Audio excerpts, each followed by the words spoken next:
Estás escuchando el podcast de la Iglesia ISA. Para obtener más información sobre ISA, incluidos nuestros horarios de reunión en Santa Ana, California, visite nuestro sitio web isa.church. La charla de hoy es con el pastor Mario S. Calderón. Bien, hermanos, la serie se llama El Cordero y el León y está dividida en dos partes. Estamos hablando de la primera parte. La primera parte es el Cordero. La segunda parte será el León. Las dos partes están divididas por un evento especial que vamos a tener en esta iglesia que se llama Día de las Madres. Voy a terminar antes del Día de la Madre con la primera parte y voy a continuar después del Día de la Madre con la segunda parte. Ese es el plan, pero Dios puede hacer lo que Él quiere, ¿no? Así que hablamos de un cordero para un hombre el domingo pasado, un cordero para una familia, ese es hoy, un cordero para una nación, ese es el próximo domingo, y un cordero para el mundo, ese sería el cuarto mensaje de la serie. Para entrar en el contexto, quisiera hacer una conexión histórica entre Abraham, lo que es Abraham, hasta la salida del pueblo de Israel de Egipto. Y ustedes van a saber porque, si se recuerdan del domingo pasado, cuando hablábamos de un cordero para un hombre, el protagonista, no sé si era Abraham o si era Isaac. Abraham era el que iba a sacrificar el cordero, en este caso era su hijo, y su hijo era el que iba a ser sacrificado. ¿Quién podría ser el protagonista según ustedes? Ahí lo dejo a discreción. Nosotros, dice la Biblia, que somos hijos de nuestro padre Abraham y que Él es nuestro padre en la fe. Padre en la fe. Espiritualmente, Abraham es nuestro padre. La fe de Abraham era bien, pero bien grande. Datos así que algunos concluyen, dicen que Abraham estaba cerca de 100 años cuando Dios le dijo que iba a tener un hijo. Y las expectativas humanamente eran imposibles. Científicamente ya no se podía, biológicamente ya no se podía. Lo dice de una manera que hoy día lo entendemos más fácil, creo, porque somos muy abiertos a hablar de intimidades. Pero la Biblia dice que el miembro de Abraham estaba ya casi muerto. O sea, que no podía engendrar. No era posible que él pudiera engendrar. La madre de ese hijo se llamaba Sara. También bastante ancianita, más de 90 años, Sara. Y de ella dice que ya le había cesado la costumbre de las mujeres. Creo que no tengo que explicar eso. Está bien claro, uno tenía a su miembro ya muerto y el otro ya le había cesado la costumbre de las mujeres. Pero de ellos dos van a ser un hijo, ¿pueden creerlo? Hay que tener mucha fe. Ahora, el contexto de la fe de Abraham comienza en Ur de los Caldeos. Nacido y crecido en una familia 100% idólatra. El politeísmo en Ur de los Caldeos. Más de 350 dioses habían en ese lugar. La gente adoraba más de un dios, por eso se le llamaba politeísmo.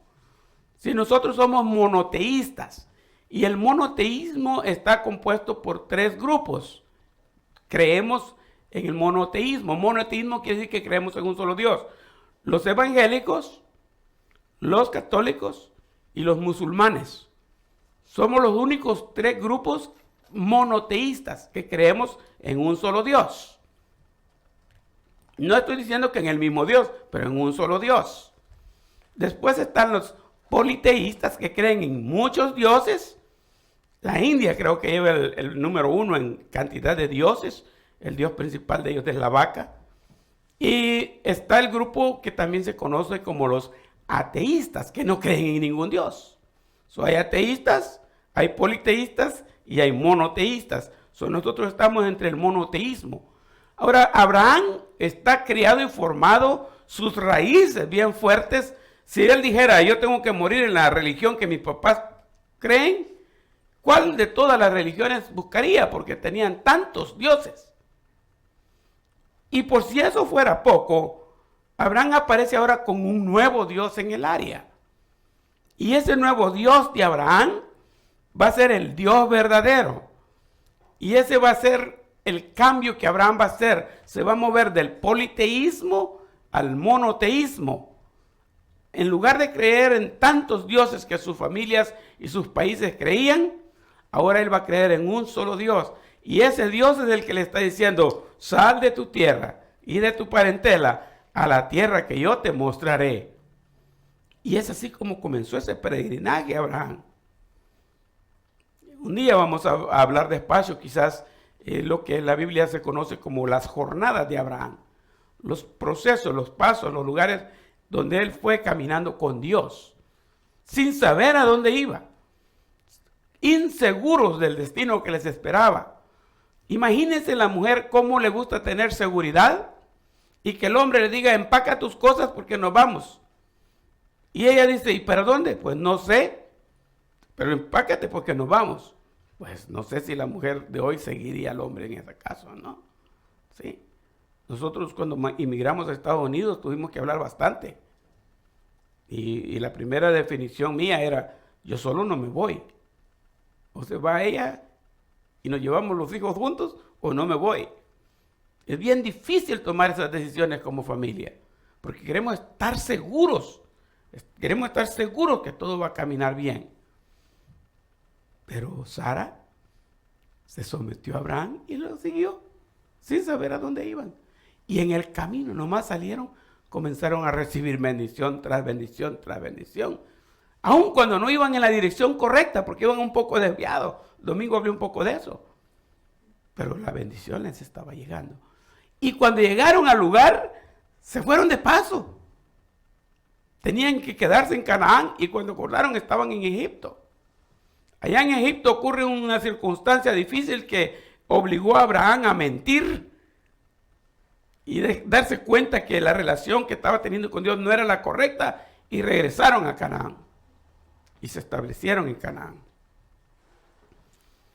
El tiempo pasa y Sara no queda embarazada. ¿Será él o será ella? A lo mejor son los dos. Pero ¿qué es lo que sucede? Es, entre medio el diablo está tratando de desviar los planes de Dios. Y quiere interrumpir el nacimiento de una nación de donde va a venir el Mesías. El diablo quiere tener el control del pecado. Y hay una amenaza que el Mesías va a nacer y va a quitar fin al pecado. Así es como de repente en la escena aparece Agar, la egipcia, la que servía a Sara. Como pareja hablando, no es exactamente así, pero como pareja hablando, Sara un día le dice a Abraham, mira, yo no creo que el hijo va a venir. Y a lo mejor no entendiste bien lo que Dios te dijo. Dios dice que de ti va a ser la nación, y que va a ser bendición, y que va a descender mucha gente. Pero a lo mejor no dijo que de mí, tal vez era con alguien más. En este caso puede ser Agar, mi sierva. Es totalmente legal que el hombre tuviera más que una mujer. Así que Abraham no creo que haya sido muy difícil, ni un sacrificio acostarse con Agar, ¿no? De Agar nació el primer hijo y fue llamado Ismael. Dios visitó a Abraham y le dijo, no, ese no es el hijo que yo te prometí.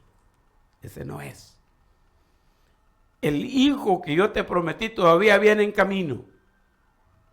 Y todavía Sara detrás de la puerta oyó y se echó una carcajada. Esto no va a ser posible. La mujer no tenía suficiente fe, pero Abraham sí tenía fe. 13 años más tarde de haber nacido Isaac, de haber nacido Ismael, nació Isaac de Sara. Un milagro. Ahí está Isaac. Y ahora sí, Abraham, los dos viejitos, vamos a decir como mi país, pueden darse el gusto de criar un niño a esa edad. Mi esposa y ya a los 60 no aguantamos los nietos. Imagínense a los 100 criando al primer hijo mío. Ay, Dios mío. No sé cómo sería eso. Pero Abraham y Sara lo hicieron. Y ahí estaba el niño. Y había que sacarlo adelante a Isaac. Había que sacarlo adelante. Había pasado un tiempo, algunos creen que bastantes años, que Isaac tenía 33 años. Cuando Dios le dijo a Abraham, asciende al monte que yo te voy a mostrar, y en ese monte vas a sacrificar a tu hijo. Eso era también inusual, fuera de serie. Dios nunca va a pedir que se le sacrifique un hijo a él. Era común con el dios Moloch y otros dioses de la época. Sí, ellos sí, primogénitos, y los tiraban al fuego como sacrificio al dios Moloch. Y por eso tuvo que decir Dios claramente, no permitirás que tu hijo sea pasado por el fuego. Porque a Dios no le agrada ese tipo de sacrificios. Entonces, pero hasta Isaac tiene que sacrificarse. Y Abraham pensando, de un momento a otro me va a dar un nieto. De un momento a otro va a comenzar la descendencia. Porque esta es la promesa y va a venir una nación. Pero ahora Dios está haciendo algo sin sentido y me dice, ese hijo que nació, ve y mátalo en el sacrificio. Y Abraham en su mente, pienso yo, no dice así la historia, que dijo, si Dios pudo darme un hijo en mi condición y en la condición de Sara, Él también sabe lo que está haciendo cuando me dice que lo sacrifique. Y si Él dijo que va a crear descendencia de mí, va a crear descendencia de mí. Y si va a crear descendencia de Isaac, porque él es el hijo de la promesa, no importa si está muerto, lo va a revivir. Pero la descendencia lo va a crear. Y yo voy a seguir la instrucción de Dios. Así es como tenemos a Abraham, con la mano así, el cuchillo así. Isaac acostado ya sobre la leña en el altar del sacrificio. Sabemos, el domingo pasado lo mencionaba, que Isaac tuvo su parte. ¿Por qué? Porque él voluntariamente lo hizo. Un muchacho de 33 años, bien fornido, y un ancianito a la edad de Abraham, no podía agarrar el niño y ponerlo sobre el altar.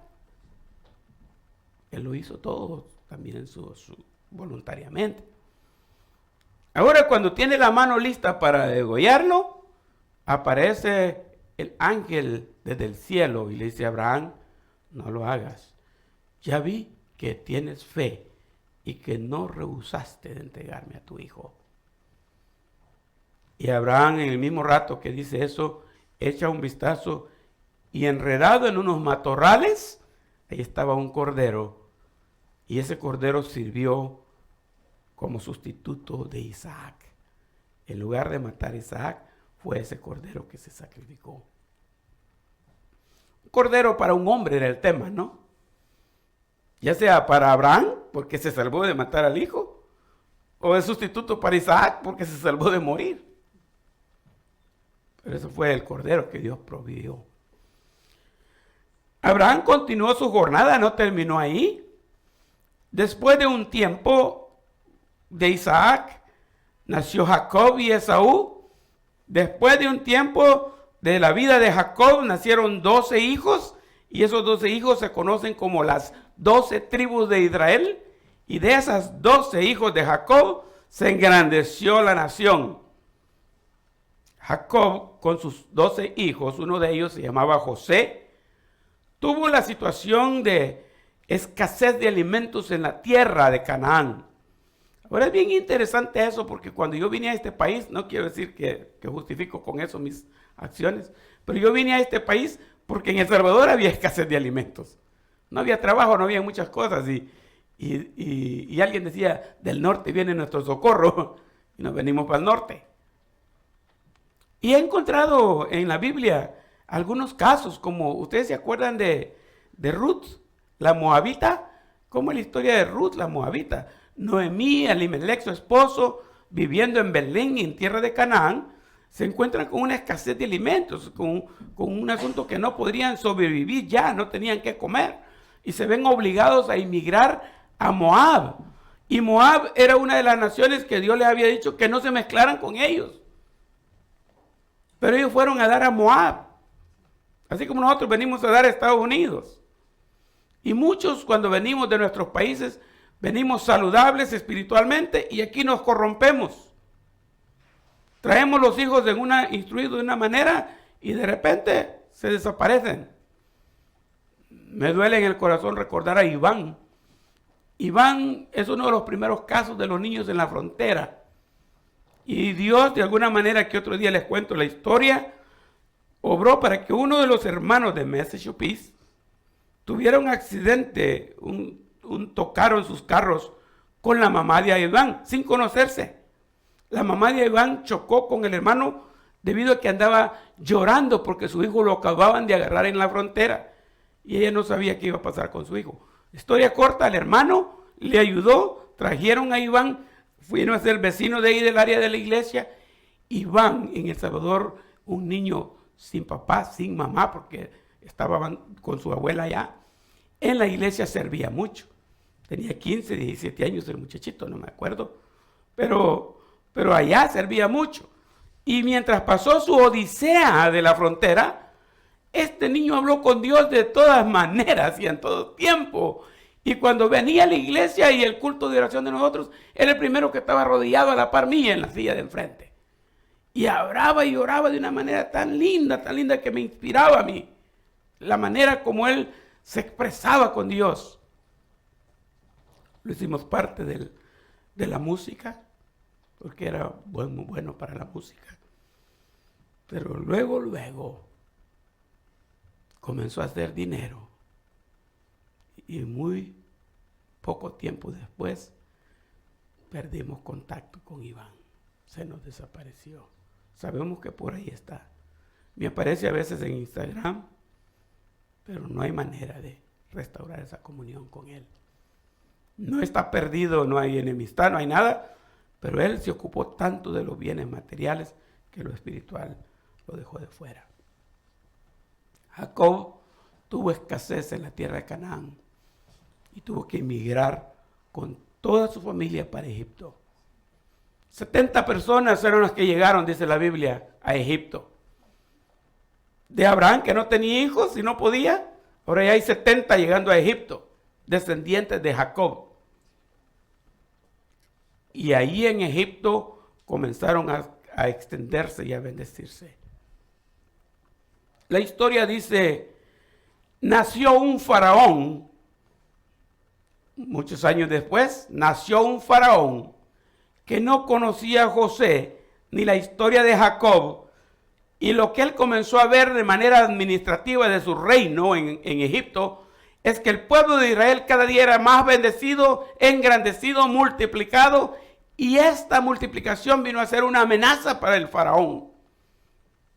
En poco tiempo estos israelitas van a ser mejor que los egipcios y vamos a perder el poder. Y encontró la manera más fácil de solucionar el problema fue decretando que todos los descendientes de Jacob, los israelitas, fueran vistos en condición de esclavos. Y el pueblo de Israel estuvo sirviendo en esclavitud en Egipto por 400 años. A los 400 años de ser esclavos en Egipto, ustedes saben muy bien esas historias, Dios envió a Moisés como caudillo y libertador del pueblo para sacarlo de Egipto, porque él no había prometido a Abraham un pueblo esclavizado por Egipto. Quería un pueblo que le adorara. Y ese era el mensaje de Moisés cuando venía Aarón: deja ir a mi pueblo para que me adore. Déjanos ir para adorar a nuestro Dios en el desierto. Déjanos salir. Y sería buena tarea que para el próximo domingo, de memoria, traigamos la lista de las plagas. Ustedes saben eso, ¿verdad? Vinieron 10 plagas. 9 plagas llegaron a Egipto, una tras otra. La verdad yo no he profundizado en esto, pero algunos dicen que en esas 9 plagas, el pueblo de Israel las vivió como los egipcios. Las plagas que llegaban a Egipto afectaban también a los israelitas. Lo que sí está marcado en la Biblia es que la última vez que Dios actuó, Israel fue salvado. Porque lo último que Dios hizo con el faraón, endurecido de su corazón, es que vino con la muerte de primogénitos. Y es así como llegamos en la historia hasta Egipto. Ahora hay que sacar a Israel de Egipto y ahora va a aparecer el otro cordero. ¿Cuál es ese cordero? Este es un cordero para todas las familias. Cada familia deberá sacrificar un cordero. El versículo que tenemos como clave dice en Éxodo 12:3, dice: hablad a toda la congregación de Israel diciendo: en el 10 de este mes, tómese cada uno un cordero según las familias de los padres, un cordero. ¿Por qué? Un cordero para una familia. Allá vimos un cordero para un hombre. Ahora tenemos un cordero para una familia. Esto nos viene a decir a nosotros que para Dios la familia va a ser muy importante, ¿no? La importancia de la familia. Ahora, cuando yo digo en este tiempo la importancia de la familia, ya saben ustedes que Univisión ni Telemundo ni nadie le va a interesar promover eso. Porque todo lo que se promueve ahora, aunque no se dice abiertamente, es la desunión de la familia, la destrucción de la familia, la desintegración.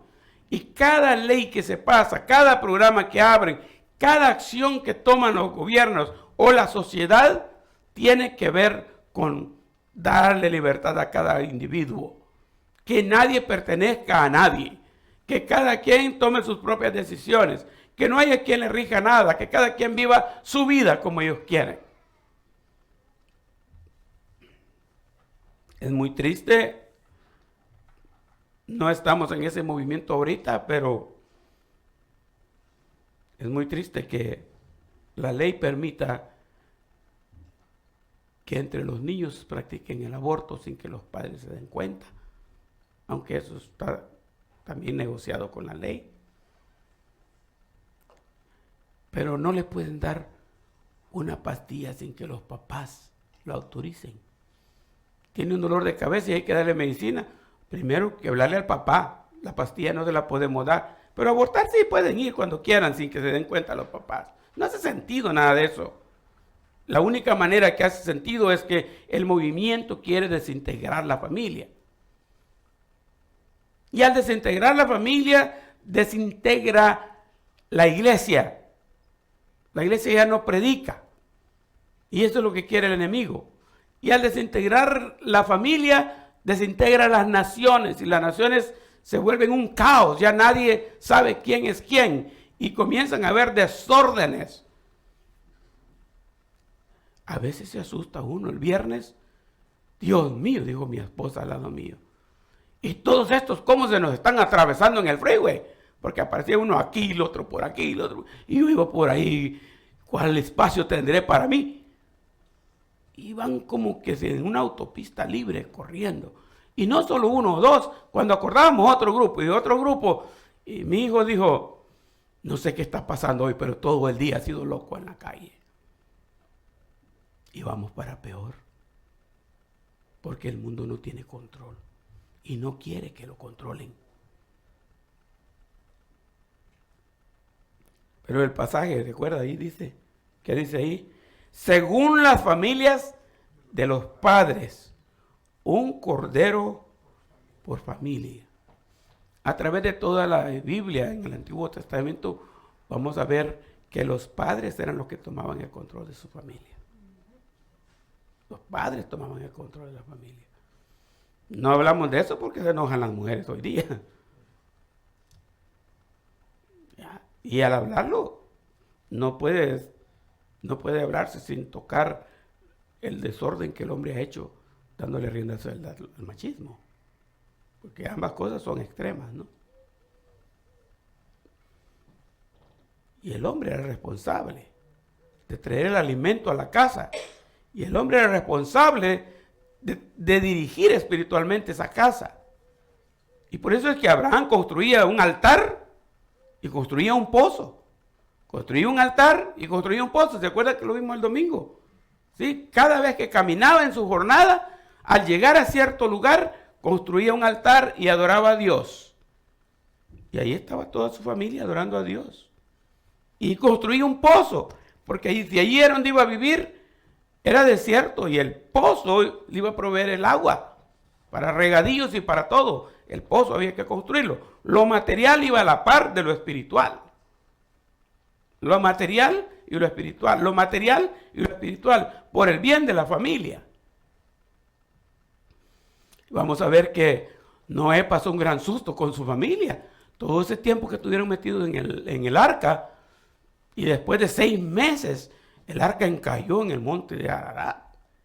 6 meses viviendo en esa cosa ahí arriba y mirando solo agua alrededor, si es que podían ver algo, o sin saber qué iba a ser de su futuro. Cuando finalmente el arca encalló y bajaron del arca, lo primero que aparece en la historia bíblica, hicieron un altar y adoraron a Dios por haber salvado a su familia.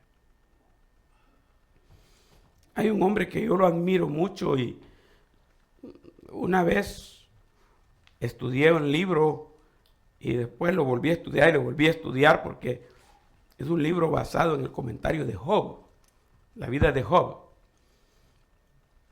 Y Job era este hombre que tenía estas cualidades de Dios. Dios decía de Job, este es un hombre justo, apartado del mal y temeroso de Dios. Justo en su manera de actuar, apartado del mal porque no se mezcla. Salmo 1 dice con silla de pecadores, no se sienta con los pecadores. Y temeroso de Dios porque sabía quién era Dios. Aparte de estos versículos que están en el capítulo 1 de Job, versículos 4 y 5, para que vean cómo él cuidaba de su familia. Mire lo que dice ahí. E iban sus hijos, hablando de Job, e iban sus hijos y hacían banquetes en sus casas, cada uno en su día. Eran 7, nos tomamos el turno, el lunes tú, martes, hacían su banquete, cada uno en su día. Y enviaban a llamar sus 3 hermanas para que comiesen y bebiesen con ellas. Y acontecía que habiendo pasado en turno los días del convite o de la fiesta, Job, el papá de ellos, enviaba y los santificaba. Y se levantaba de mañana y ¿qué hacía? Y ofrecía holocaustos, o sea, sacrificios, conforme al número de todos ellos. O sea, un sacrificio por este, otro por el otro, hasta que cubría todos sus hijos. Y la última parte dice, porque decía Job, quizás habrán pecado mis hijos y habrán blasfemado contra Dios en sus corazones. Y de esta manera hacía que todos los días. Ahí está el hombre en control de la familia. No enseñando quién manda en la casa, sino enseñando cómo se cultiva y se mantiene una relación directa con Dios. Para Dios es importante la familia. Y piense por un momento cómo está su familia, cómo está su relación con Dios en este aspecto. La importancia de la familia. Miremos ahora la importancia de ¿qué? Del cordero. Porque acuérdense que es un cordero para una familia. Allá Isaac ocupaba el cordero y Abraham también lo ocupaban. Pero ahora es la familia la que lo está ocupando. Dice el versículo que leímos como base, dice, un cordero por familia. Aquí llegamos a la institución de lo que conocemos como Pascua. Pascua. Recuérdense que Pascua significa pasar sobre, o sea, pasar por encima. En español no nos hace mucho sentido, pero Pascua en inglés se traduce Passover. Passover, ¿qué quiere decir? Pasarle. Aquí está el púlpito, tengo que ir hasta aquel lado. Esperen, miren que también salto. Voy a pasar hasta el otro lado sin tocar el púlpito. O va en el freeway usted y hay líneas para pasar.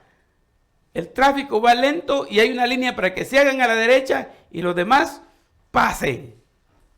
Passover, eso significa Pascua, pasar por encima. Cuando hablamos de un cordero para la familia, estamos hablando de Israel en Egipto. Moisés ha llegado al faraón, ha hecho 9 intentos, el faraón ha dicho que sí cada vez, y luego que se soluciona el problema cambia de opinión y los sigue reteniendo cautivos. Viene una última alternativa y Dios va a actuar de una manera totalmente diferente. Esta vez va a tocar los primogénitos de cada casa, incluyendo los animales. Entonces, va a venir esta situación que se conoce como el cordero. Va a aparecer un cordero para cada familia. Y en esta situación va a haber un sacrificio similar al que hizo Abraham e Isaac. Al que hizo Abraham cuando iba a sacrificar a Isaac. Estos sacrificios los hacían regularmente, ¿no? Lo hacían regularmente. No estaban acostumbrados a eso. Pero este iba a ser un poco diferente. Un cordero por familia. Aunque las otras plagas habían afectado a Israel, si lo vemos de esa área, esta nos vamos a asegurar que no afecte a Israel y sus familias. Las familias de Israel van a ser protegidas. Y esto es lo que van a hacer.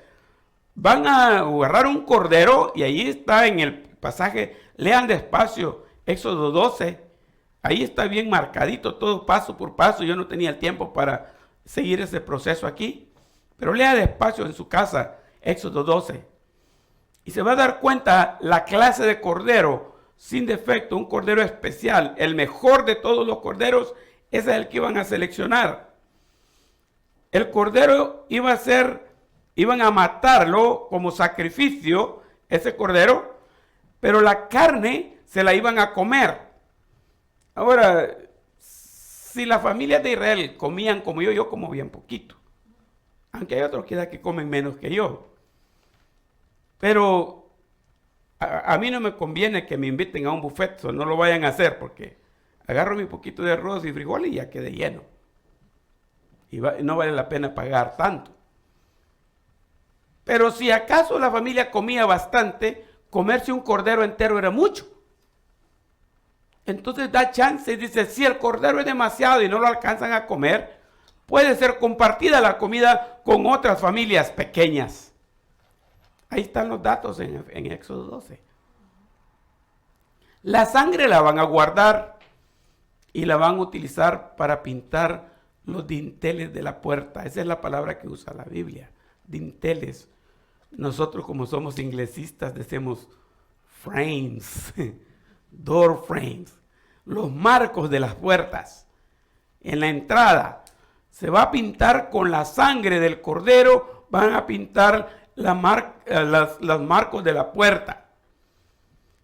En la noche va a pasar el ángel de Jehová y cuando llegue a una puerta marcada por la sangre, ¿qué es la palabra que usamos? Va a ser un Passover. Va a pasarse esa puerta. Aquí hay puerta, entro, mato al primogénito. Aquí hay puerta, ups, tiene sangre, aquí no entro. Aquí no hay sangre, ahí entro. Y así pasó por todas las casas de Egipto, y ustedes saben la historia. Incluyendo el primogénito del faraón, que estaba súper custodiado en ese palacio. Ahí apareció muertito. Fue la manera como Dios utilizó ese cordero para liberar a la familia de Egipto. El cordero simboliza Jesucristo, igual que en Isaac, ¿se acuerdan? Y Jesucristo vino a morir como sustituto de Isaac. Isaac iba a morir en el sacrificio, pero ya apareció el corderito. El corderito murió en lugar de Isaac. Así va a pasar más adelante. Jesucristo va a morir como un cordero por nuestros pecados. La sangre del cordero significa la expiación de pecado. Me gustan cantar los himnos tradicionales que hablan de la limpieza que nosotros recibimos por la pura sangre de Cristo. Comprado por sangre de Cristo. Lávame en tu sangre, Salvador. Y la sangre de Cristo nos limpia a nosotros de todo pecado. Isaías dice, si son negros, van a ser completamente blancos. Las hierbas amargas, aunque solo 4 puse aquí, las hierbas amargas simbolizan el pecado, la amargura con que uno tiene que vivir en esta vida luchando contra el pecado. Y los panes sin levadura significan la eliminación del pecado, que no tenga contaminación. Es curioso, pero la harina sin levadura es una cosa, con levadura es otra. Un día logramos tener la conexión con una organización que se llama Jews for Jesus. Judíos para Jesús sería la traducción. Y hablando con el representante de ellos, nos dimos cuenta que había la posibilidad de que uno de ellos viniera a nuestra iglesia y tuviéramos un Pesaj, así se llama la palabra Pascua en hebreo, que tuviéramos una Pascua en nuestra iglesia. Invitamos a otras iglesias y lo planeamos y lo organizamos en el gimnasio, un espacio grande que tenía ahí, no sé si como 150 personas vinieron, pero se llenó la iglesia. Teníamos una hermana Ana María Colindres, no sé de ella, se fue a vivir a Florida y no sé si ya está con el Señor o no, pero hermana Ana María Colindres estaba conectada con el judeo-mesianismo y sabía todo ese proceso. Y le pedí que si nos ayudaba y la hermana vino de regreso de Florida para ayudarnos en la celebración. Pasamos toda la semana comprando las hierbas amargas y al final hasta huevos duros compró, que no sabía yo de los huevos duros, pero finalmente cada plato tenía que tener un huevo duro.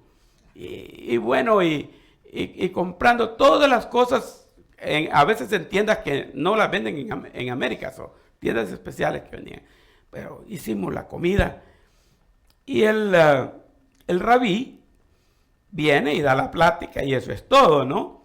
Pero en este caso, como nosotros queríamos hacerlo literalmente, él dijo, no hay problema, yo les dirijo en todo. Así que le pusimos un stage a él en el gimnasio de la iglesia. Y ahí lo teníamos él sentado dirigiéndonos por el micrófono. Cada quien tenía su plato en las mesas. Decía, ahora viene el punto donde se tienen que comer las hierbas amargas. Son tan amargas esas cosas. Pero había que comerlas sin nada. La pura hierba. Ahora sí, agarren el cuchillo, pongan el huevo duro y córtenlo por la mitad. Así es como Dios cortó por la mitad el mar rojo. Para que el pueblo pasara en seco. Cada cosa tiene su significado y el pueblo judío lo hace recordando literalmente lo que pasó. Son estas 4 cositas que puse aquí yo, son solo 4. Pero el proceso es bien largo. Y los hermanos que nos visitaron se fueron encantadísimos porque tuvimos una Pascua de verdad en la iglesia. Quizá un día nos ponemos de acuerdo con hermana Carmen y hacemos algo así porque esa organización está por aquí también. Pero es interesante lo que pasa. El Cordero va a traer una representación de Jesucristo, una representación de expiar el pecado de Egipto, no va a contaminar a los israelitas.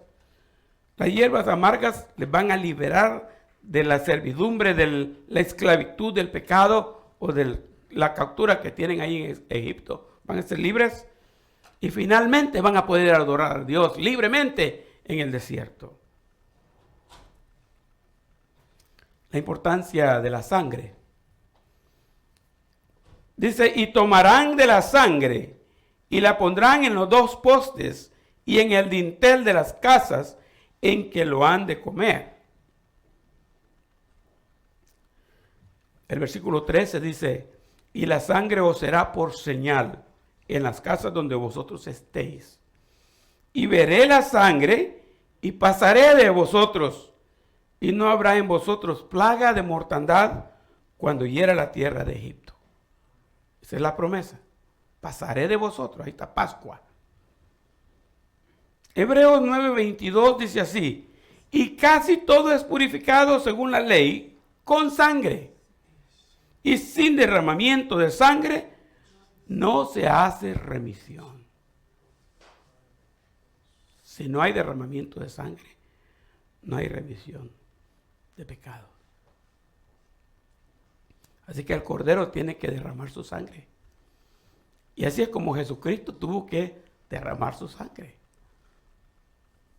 Y es por eso que yo canto con gozo, digo, lo sé, comprado con sangre yo soy.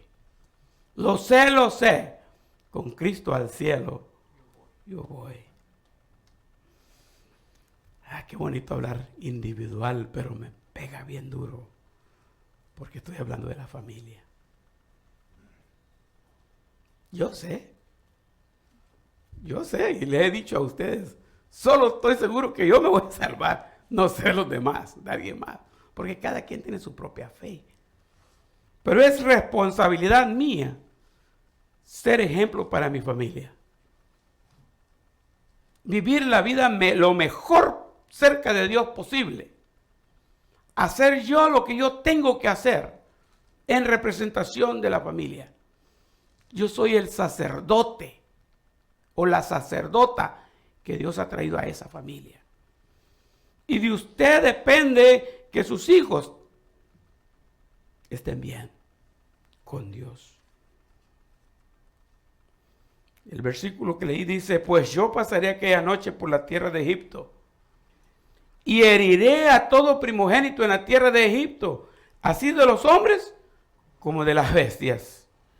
Y ejecutaré mis juicios en todos los dioses de Egipto. Y hay una firma ahí abajo. ¿Qué dice la firma? Yo Jehová. Una firma. Se sella el contrato con esa firma. Quien habló fue Dios. No sé si usted se atreve a argumentar con Dios, pero yo no. No hay manera de ganarle a Dios, en ninguna manera. Y como lo dijera el hermano Andrés, que repite seguido, escrito está. ¿Y cómo podemos cambiar eso? Ya está escrito. Ese es Dios revelándose, diciendo, este soy yo y estos son ustedes.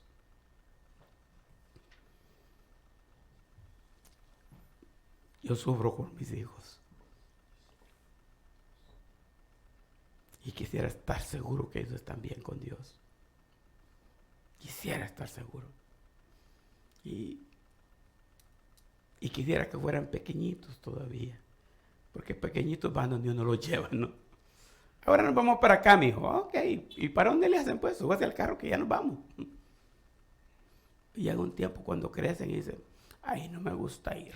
Vayan ustedes solos, me quiero quedar aquí. Y comienzan a separarse. Y llega un momento cuando uno ya no tiene control de ellos. Es así de simple. Mis hijos, los tres, están en los 30. No estoy diciendo con esto que ya están viejitos, ¿verdad? Porque yo ya comencé la década de los 60, imagínense. Pero estoy acordándome que como 33 años tenía Isaac cuando Abraham lo iba a sacrificar. ¿Habrían hijos pequeños aquí en la noche que el ángel pasó? No pensemos que solo mató a los niños. No, si ocurriera hoy día, yo soy primogénito de mi familia.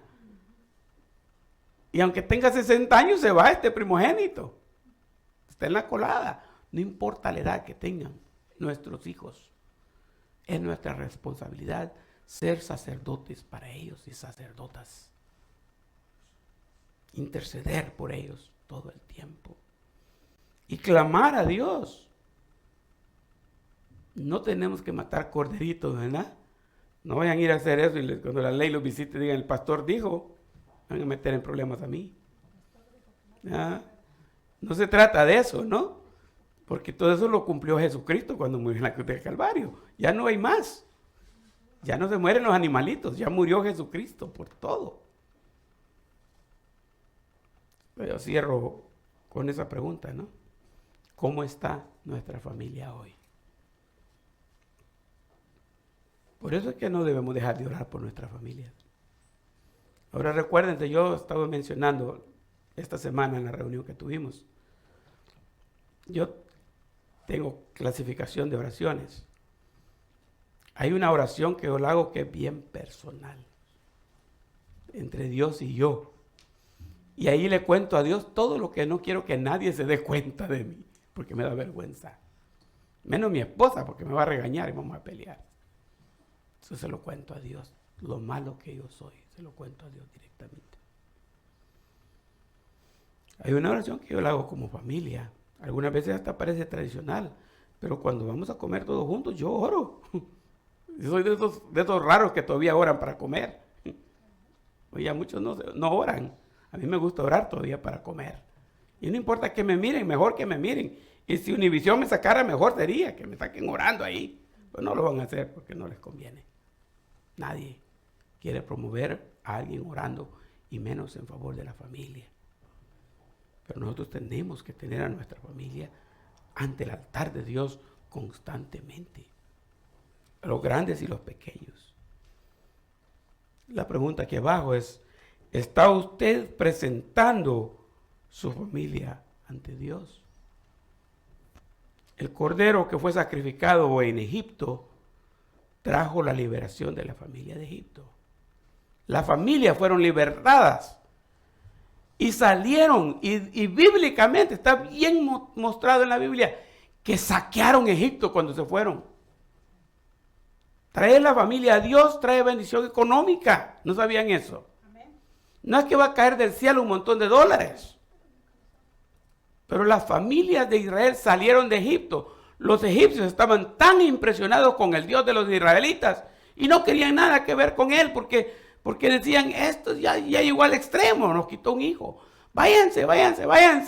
Y como decían, vamos a ir a adorar al desierto. No vayan a regresen, aquí está bolsita con oro, llévensela para que no regresen. Llévense esta otra cosa para que le vayan lo más lejos posible de nosotros. Saquearon Egipto, voluntariamente les dieron suficiente abastecimiento. No duró los 40 años, pero duró bastante. Al pie del monte Sinaí, todo el oro que traían lo hicieron en becerro. Adoraron un ídolo, ¿se acuerdan? De nada sirvió el oro. Pero ahí está. Dios cumplió su promesa y su familia fue liberada por un cordero que cada familia mató. Le iba a decir, acuérdese de eso y cambie el cordero por un turkey, porque el turkey que nos comemos en Thanksgiving, ¿no? Pero así como hacemos en Thanksgiving y tenemos una reunioncita de familia, así era la Pascua de antes, era familiar. No era de iglesia, no era de hacer una gran comida y fiesta y baile y todas esas cosas, no. Era un acercamiento de la pura familia con Dios. Así. Mi deseo es que me hayan entendido el mensaje. Su familia necesita del Cordero de Dios, que es Jesucristo. Y cada uno de nosotros hagamos nuestra participación.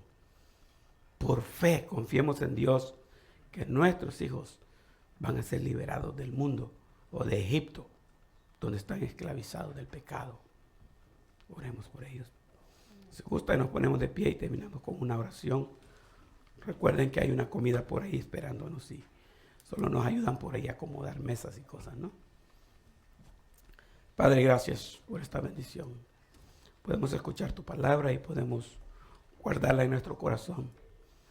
Pero hacemos mucho más si la practicamos. Por favor, ayúdanos. Ten misericordia de nosotros. Ten misericordia de nuestras familias.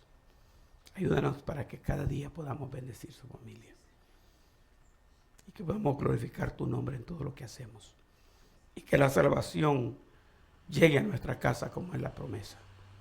Que podamos ver, Señor, resultados de un sacerdocio nuestro genuino, viniendo ante tu altar, viniendo ante tu presencia y trayendo todas nuestras preocupaciones, no por nosotros, sino por nuestros hijos.